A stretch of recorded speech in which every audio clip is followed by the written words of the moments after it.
Eləcə də başqa rivayətdə Peyğəmbər sallallahu əleyhi və səlləm işa namazı ilə sübh namazı arasında 11 rükət namaz qılardı. Hər 2 rükətdən bir salam verərdi, sonra 1 rükət vitrlə tamamlayardı.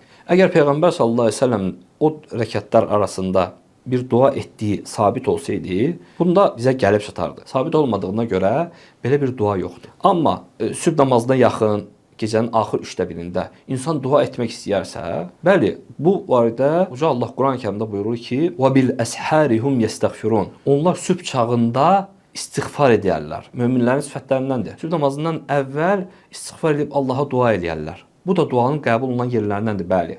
Amma sırf namazdan sonra, namazda dua edib ondan sonra yenidən həmin duanı etsən, qəbul olunan əlamətlərindəndir. Belə bir şey şəriətimizdə gəlməyib. Hətta bəzi hədislərdə gəlib ki, Peyğəmbər sallallahu əleyhi və səlləmdən soruşurlar ki, hansı dua qəbul olunmağa daha yaxındır? Peyğəmbər sallallahu əleyhi və səlləm buyurur ki, gecənin sonunda edilən dua, eləcə də hər namazın axırında edilən dua. Allah daha doğrusunu bilir.